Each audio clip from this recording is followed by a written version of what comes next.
علامہ صاحب یہ بتائیں کہ اگر کسی کے دل میں حضور پاک صلی اللہ علیہ وآلہ وسلم کی محبت نہ ہو تو کیا ایسا بندہ اللہ کی محبت پا سکتا ہے؟ اعوذ باللہ من الشیطان الرجیم، بسم اللہ الرحمن الرحیم، والصلاۃ والسلام علیک یا سیدی یا رسول اللہ وعلی آلک وصحابک یا سیدی یا حبیب اللہ۔ دیکھیں اللہ تبارک و تعالیٰ کا خود انداز مبارک اپنا کیسا ہے اپنے محبوب سے محبت کا۔ سبحان اللہ۔ اللہ تبارک و تعالیٰ نے قرآن مجید میں تمام انبیاء علیہ السلام کا نام لے کر پکارا۔ سبحان اللہ۔ جیسے کہ اللہ تعالیٰ نے سورۃ بقرہ میں یہ ارشاد فرمایا، اور ہم نے حکم دیا اے آدم تم اور تمہاری بیوی اس جنت میں رہائش رکھو۔ جی، آدم علیہ السلام کا نام دیا۔ پھر اللہ تبارک تعالیٰ نے سورہ ہود میں 48 نمبر آئے ہے، اے نوح ہماری طرف سے سلامتی میں اور برکتوں کے ساتھ کشتی سے اتر جاؤ۔ جی، یہاں پہ بھی نام نوح علیہ السلام کا نام لیا۔ پھر اللہ تبارک تعالیٰ نے سورۃ القصص میں آیت نمبر 30 میں، اے موسیٰ بے شک میں ہی اللہ ہوں جو تمام جہانوں کا پروردگار ہوں۔ لیکن جب اپنے محبوب کی باری آئی تو پھر کیا کیا، یا ایھا رسول بلغ ما انزل الیک من ربک، اے برگزیدہ رسول۔ سبحان اللہ، سبحان اللہ، نام نہیں کیا بات، اے برگزیدہ رسول جو کچھ آپ کی طرف سبحان اللہ، آپ کے رب کی جانب سے نازل کیا گیا ہے۔ جی سبحان یہاں اللہ، پہ اللہ تبارک تعالیٰ نے رسول کہہ کے پکارا ہے۔ سبحان اللہ۔ تو بات یہ ہے کہ اللہ تبارک تعالیٰ نے ہمیں خود محبت جو ہے نا جی سکھائی ہے اپنے محبوب علیہ الصلوۃ والسلام کی۔ یہ جو ہماری محبت ہے نا جو ہم کرتے ہیں، ہم محبت تو ہے، دعویٰ تو کرتے ہیں ساری، لیکن ایک اپنا اپنا انداز ہے محبت کرنے کا۔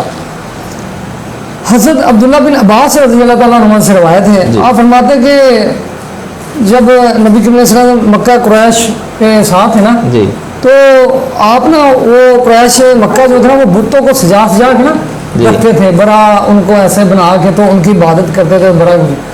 تو نبی کریم علیہ الصلوۃ والسلام نے فرمایا، ایک گروہ قریش کے تم اپنے اباؤ حضرت ابراہیم اور اسماعیل علیہ السلام سے ہٹ گئے ہو، بتوں کو پوچھ رہے ہو، وہ تو نہیں پوچھتے تھے۔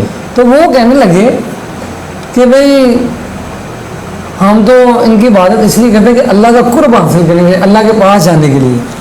تو پھر یہ جو ایک آپ نے آیت مبارکہ پڑھی نا، قل ان کنتم تحبون اللہ، پھر اللہ تبارک تعالیٰ نے یہ آیت مبارکہ اتاری جب وہ یہ کہنے کہ ہم اللہ تعالیٰ کا قرب حاصل کرنے کے لیے، تو پھر اے محبوب تم فرما دو کہ اے لوگوں اگر تم اللہ کو دوست رکھتے ہو، وہ نبی علیہ السلام کو پیچھے کر رہے تھے، اپنا راستہ میں آ رہے، اگر تم اللہ کو دوست رکھتے ہو تو میرے فرما بردار ہو جاؤ، میری فرما برداری کرو۔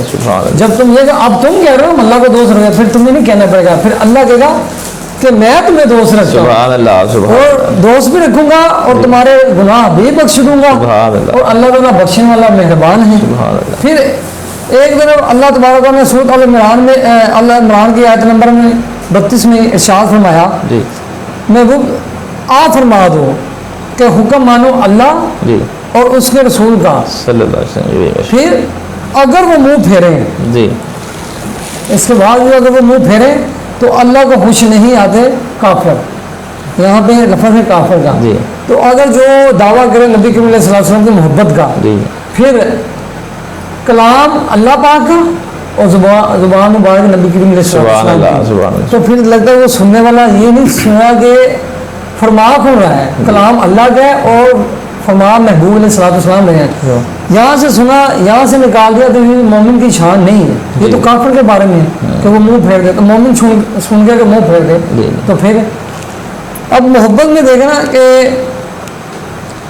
حضرت عمر فاروق رضی اللہ تعالیٰ عنہ، جب آپ نے نبی کریم علیہ السلام نے ارشاد فرمایا نا کہ تم میں سے کوئی شخص، یہ بخاری کی حدیث، کوئی شخص اس وقت تک مومن نہیں ہو سکتا جب تک میں اس کے والدین، اولاد اور تمام لوگوں سے بڑھ کر محبوب نہ ہو جاؤں۔ اب اس میں ماں باپ تو ذکر ہو گیا نا، اس میں اپنے شیخ مرید جو ہیں جن کے شیخ، مفسر قرآن جی ہیں شیخ الحدیث، اس میں سارے ہی آتے ہیں، اچھا اچھا، سارے ہی آتے سب کا ہیں، ذکر آتا سب ہے، سے بڑھ کر محبت. سب سے بڑھ کر ہے. اچھا جی، یہ نہیں جی میں نے وہ جی بیچ میں کوئی اور نہیں جی وہ نہیں، سب سے بڑھ کر محبت کرنی ہے. جب یہ ارشاد ہوا نا تو حضرت عمر فاروق رضی اللہ تعالیٰ نے سنا تو آپ نے فرمایا یا رسول اللہ صلی اللہ علیہ وآلہ وسلم، اپنی جان سے بڑھ کر، اپنی جان کے بعد ہر چیز سے بڑھ کر مجھے آپ سے محبت ہے. یہ کون فرما رہے ہیں؟ عمر بن عمر خطاب. بن خطاب، جن کے بارے میں نبی کریم علیہ السلام نے فرمایا اگر میرے پاس نبی ہوتے تو عمر بن خطاب ہوتے، سبحان اللہ. اگر ہوتے تو آپ نے کہا مجھے اپنی جان سے بڑھ کر، اپنی جان کے علاوہ سب سے زیادہ آپ سے محبت ہے. تو نبی کریم علیہ السلام نے آپ سے فرمایا ایمان مکمل نہیں عمر. اچھا. جب باہر نے سوچا کہ میں نے تو کوئی چیز چھوڑی نہیں، تو غور و فکر کرنے کے بعد جب آپ نے غور کیا او ہو میں نے اپنی جان کو ترجیح دے دی. اللہ اکبر. پھر کہا یا رسول اللہ صلی اللہ علیہ وآلہ وسلم، اپنی جان اور ہر چیز اولاد ماں سب سے بڑھ کر میں آپ سے پیار کرتا ہوں، محبت کرتا ہوں. تو نبی کریم علیہ السلام نے ارشاد فرمایا اے عمر اب تمہارا ایمان مکمل سبحان ہے. اللہ سبحان اللہ. یہ ہے ایمان. اور ہم تو صرف دعوے کا نا، یہ دعوے کا ایمان نہیں، ایمان ایسا ہوتا ہے جیسے صحابہ نے کہا سبحان اللہ. تو محبت ایسی ہو کہ پھر ٹوٹ کے کرے، ہر چیز سے بڑھ کر کرے، کسی چیز کو بیچ میں آر نہ بنائے، اپنے نفس کو بھی نہ بنائے، پھر کھل کے کرے اور اس کے عملاً فعلاً قولاً جو بھی ہے جی. ظاہر ہو گئے کہ یہ نبی کریم علیہ السلام کا عاشق ہے. سبحان اللہ سبحان اللہ.